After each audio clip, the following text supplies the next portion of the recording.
Welcome to Shorr Solutions, the podcast, and I'm your host, Jay Shorr, CEO and founder of Shorr Solutions. We are a team of national and award-winning practice management consultants with experience running a multi-million-dollar cosmetic dermatology and plastic surgery practice. We're here to share strategies and insights that will help you grow your practice efficiently and profitably. In each episode, we'll explore the steps and actionable insights to guide you through your journey to increase efficiency, boost revenue, and decrease costs. Tune in and discover how to improve your patient experience and take your aesthetic practice to the next level. Well, welcome to another episode of Shorr Solutions, the podcast, and I'm your host, Jay Shorr. Well, today's episode is going to focus on the digital patient journey. What does that all mean? So let's define what the digital patient journey really is. Well, it's the process that a patient follows from their initial awareness and information seeking to the treatment and the follow-up. The patient's journey is long before they even step into your office. So, you may hear we've spoken about the conversion cascade before. And in that digital journey, when I talk to you about the patient follows from their initial awareness, is what is that initial awareness? Why do they even scroll on your website? Why do they even follow you on social media? What is it? Is there an immediate need that they have? Well, they want something. We just don't know what that is. They do. So then we have to make sure that we are aware that what they want, we are able to satisfy. Because their journey, like I said, starts even before they step into your office. So how does a patient find your practice? Oh, that's simple. Well, it's called the first click. It's not like when a patient comes in and you say, well, how did you find us? And I hear this all the time, even when a prospect calls us to work with us. I say, well, how did you find us? And they say, Google. I'm thinking to myself, oh, here I go again. Google is not the answer. Google happens to be the foundation that they used, all right? The modality that they used. So it's a Google search, social media, PPC, paid ads, and referrals, organic. I like referrals the best because usually people are ready to make a decision a lot quicker when they're referred. So let's highlight the importance of organic online visibility, also known as search engine optimization. Now, how do we do that? Well, you need a good website vendor. I've had clients and brand new clients, and I ask them, why can't I find you? Who does your organic and your SEO? And their answer is, and they're very proud, oh, I do it. And in the back of my mind, I'm thinking, it looks it. So what do we do? Find a good website company or a marketing company that really understands organic marketing, search engine optimization for your website. What does that do? That's what helps you to get from page 5 to page 3 to page 2 to page 1. Because I'll ask you one simple question. And I only ask this because I already know the answer from me and me only. How often do you ever scroll past page 2 unless you're doing research? I will go deep into the web, page 2, page 3. If I'm doing research, actually this was before like AI and ChatGPT because I don't have to do as much research as I used to. But before, what I wanted to do was get varying opinions. But if you are a patient, and in that journey, you're looking for a good practice. First, they're going to go to the paid pay-per-click ads, all right, because they appear first. And then I'm going to go to the organic and even Google my business to find out who's local towards me. And how do you get there? By optimizing your keywords and integrating online reviews through Google, Yelp, and how they influence decisions. Now, many, many years ago, I never used to really take that opinions that other people had to heart. The online reviews. Now, when I want to go purchase something, I'm not as much interested in how many 5-star reviews you have because I don't know whether or not they're all legit. When I see somebody that's got 1,000 reviews and there's 1,000 5 stars, I'm a little leery that all your friends and family, many of them are legitimate, but you can't please everyone all the time. And there's nothing wrong with a 4-star other than it brings your ratings down from a 5-star to a 4-star, and everybody wants as high as you can get. So 4.7, 4.8, that's not bad in my world. So you integrate your online reviews and how they influence decisions, but more importantly, I look at the negative decisions. If I'm going to buy something or have a service, I want to know what was the experience that other people had, because I want to make sure that I stay away from that. I don't want that same experience. So what's the importance and the role of targeted ads? It's the digital ad engagement.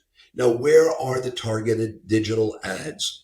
Facebook, Instagram, or they call it IG, Google, reaching potential patients. Now, you can get paid ads in LinkedIn, but remember that LinkedIn is business to business, not business to consumer, commonly known as B2B and B2C, respectively. All right. So when you have a paid and a targeted ad into Facebook and Instagram, this is not going to be a lesson on that, but you're paying X amount of cents or dollars per click. When you're doing these targeted digital ads, you want to tailor your message and your visuals to resonate with your brand and your audience, whether it's geographic, demographic, whether it's age, sex, sexual preference, all right? Because you need to fish where the fish are. So let's talk about website and landing pages. Well, first impressions matter. The design and the functionality of your website is really important because the user experience and the mobile optimization, because remember, more than 50% of the people that are scrolling to look at things online are doing so with a mobile device. I don't care if it's an iPhone or a Google phone or it's an iPad or a tablet, but it may not necessarily be a PC or a Mac. So the importance of clear call to actions is what you need to drive conversions. You might hear the term CTA. It's a call to action. Order now, buy now, call now. It's these little buttons. We even do it in our advertising because you want that call to action to be front and foremost in front of the prospective buyer, all right, to drive your conversion. Because remember, you have spent money, and in the conversion cascade, all that does is increases your visibility and your marketing to hopefully get people to click to visualize your site. And yet you haven't made any money yet. Why? Because you haven't brought the person into your office and into your practice. Let's take a quick break. I want to tell you about our Conversion Cascade 2.0 online course. In just a few hours, you and your team will learn how to attract more patients, convert more consults, and turn new leads into loyal patients, all at your own pace. Along with lifetime access, you'll receive downloadable tools such as phone scripts, marketing checklists, and conversion tracking tools to help improve your sales and customer service skills. And as a special thank you for being a podcast listener, use code PODCAST to get 20% off. Click the link in the show notes to sign up today. So let's talk about lead capture mechanisms. There are forms on your website. There are chatbots. Chatbots really important. Sometimes they're really annoying, but other times, if you don't want to call or it's too late or whatever the reason is, you may be able to get an answer from a bot. Consultations, and they can be used to capture patient information. And there are automation tools that follow up with leads properly, whether it's email or texting. So when we talk about chatbotting and AI patient care coordinators, all right, there are systems out there that when somebody goes to your website, that they will be able to pick up knowing that you're on the website and communicate with you. And if it's trained properly, and I don't mean just generic answers, if it's trained properly to your practice, it's going to be able to answer the questions that anybody normally would have and send it back to their phone.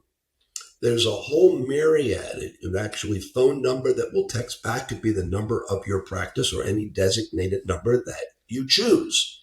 So for example, AI has this program, and there's a company out there called Podium, and they have this woman in the aesthetic space called Avery.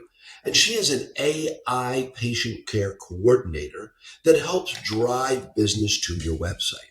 So you need automation tools that follow up with leads promptly, as I say, emails and SMS texts. And that can be drip campaigns. And if they don't respond, then they contact them again and again. Now, I don't know how many of you do virtual consultations, whether it's telemedicine and virtual consultations that are shaping patient engagement. I love virtual consultations. In our business, I don't have a consult that's not tele. What I mean by tele, it's a video, a virtual consultation when a prospective client, I love to be able to ensure understanding. So if you're able to get somebody to do a video consultation with you, shape the patient engagement so that they see you, they hear you, and they trust you. And then you have to have educational content. I've said this so often. I'm an educator. I teach at the university, and all of our e-blasts have education and not as much sales. And the reason is education sells. And if you can educate people, they'll trust you that you are a trusted resource, then they're going to want to buy from you. So how do you do that with your digital content? Whether it's videos, blogs, have webinars, podcasts just like this. And in our podcast, what we do is we have the audio version so that people can listen to it when they're walking the dog or just going out for a stroll or killing time when you're going from point A to point B in your vehicle so that you can listen. And we also do them for video so people that can see me. And then we provide personalized treatment recommendations based on patient inquiries. Education sells. So let's talk about scheduling and booking systems. There seems to be a seamless appointment scheduling system, and there are digital scheduling tools that allow patients to book and reschedule appointments easily. Now, remember, a lot of times in old patient confirmations, we used to call. And hopefully people answer the phone. But now with the age of this texting, I love it. When I go in to make an appointment at any one of my medical providers, they want to give me the appointment card. And I say, no, that's okay. I have an iPhone and I'll put it in there and it will contact me and it'll let me know a day before, or I check my schedule an hour before, whatever. But there are systems that actually will call you a couple of days ahead or the day before. And it is press 1 to confirm, 2 to cancel, 3 to reschedule. And I like that because, first of all, it gives me the option to confirm. And if I don't want to call somebody to reschedule, it gives me the option to do that as well. But you can also integrate this with your practice's EMR to avoid overbooking and ensure accurate scheduling because you can only schedule for times that are available. We use a system in the business world called Calendly. So what ends up happening is if we give you a link, you can go onto the link and you can make an appointment with us that ties to our schedule, either individually or with multiple members of our team or as an entire team. And it will only allow you to make an appointment for those times that are available. And I spoke about the automated reminders and confirmations because you can send them via text or email. And what does it do? It reduces no-shows. Very, very important. Offer digital payment options, mobile payments and credit cards, so that if people owe you money or they want to pay ahead for the treatment, and they can, there's a digital payment option that you can do, whether it's on their phone or on their computer, and they can pay for it by either using a direct draft from their bank account or through a credit card. Use these digital platforms for financing options as well, because people love other ways to pay other than having to pay cash or write a check if people even accept checks anymore. But offering the digital payment options really today is the way to go. I use it all the time, whether I'm paying people, whether I'm using a Venmo or I'm using a Zelle, or some people use a Square, other people use Apple Pay. Do it as you wish, but offer multiple options. So this way people aren't limited to just one option. Now, let's talk about post-appointment follow-ups, the digital follow-up. Use automated follow-ups, emails, and text messages to ensure that you have continued patient engagement. It's just another way for the patient to know that you're staying on top of them.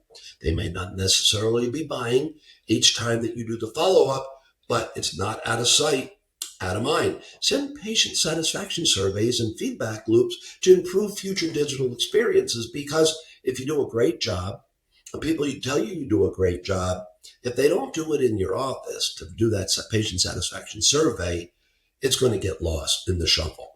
So we roll the dice and we have a certain percentage of the patients that will do it. Send them a link to your patient satisfaction survey and hope that they'll answer it.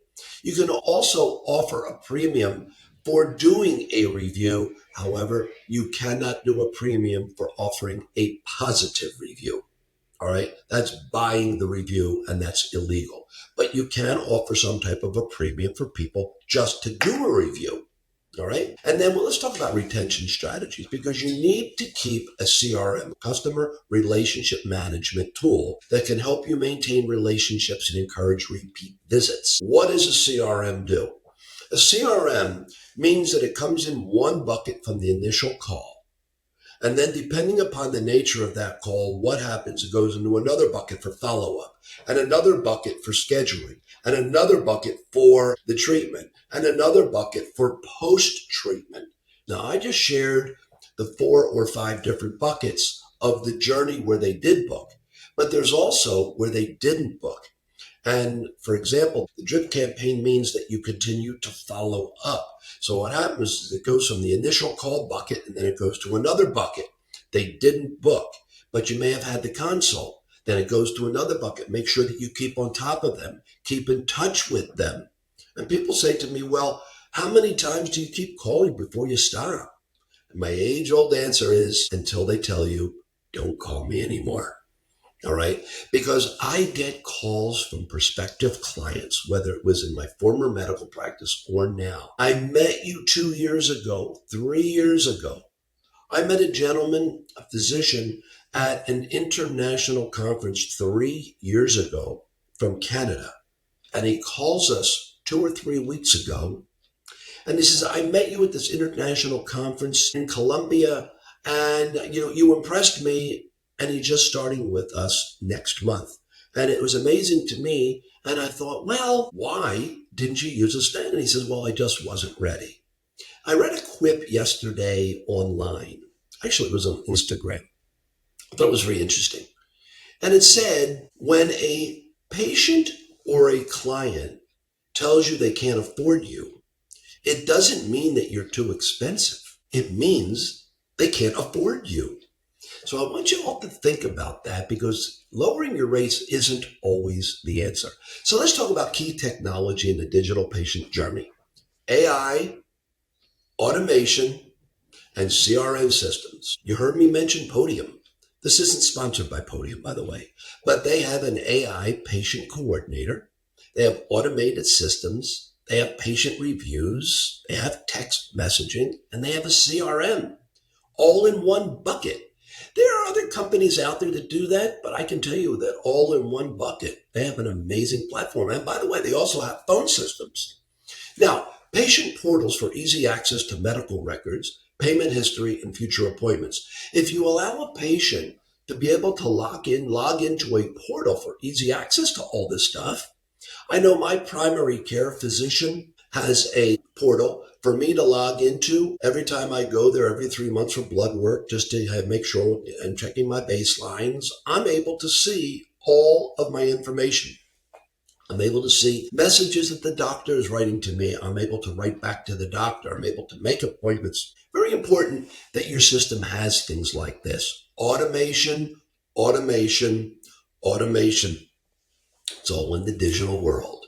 In conclusion, the benefits of the digital journey are the ability to go online as a patient and be able to schedule, to be able to pay, to be able to leave a review, to be able to have an AI patient coordinator that knows your system. The ability to be able to do everything and meet the people in the practice. And I always encourage full integration for patient satisfaction in your practice. Because when you have an all-in-one, ladies and gentlemen, the digital patient journey will work to your success. Until our next edition of Shorr Solutions, the podcast, thank you for spending a part of your day with me today. Good luck. And as always, God bless.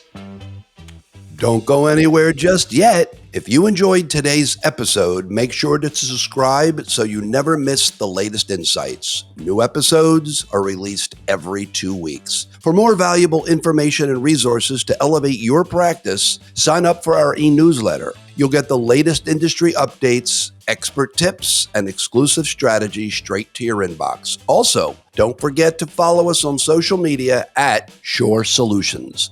If you're ready to take your practice to the next level, schedule a free consult with our team today. Thank you for joining us on Shorr Solutions, the podcast.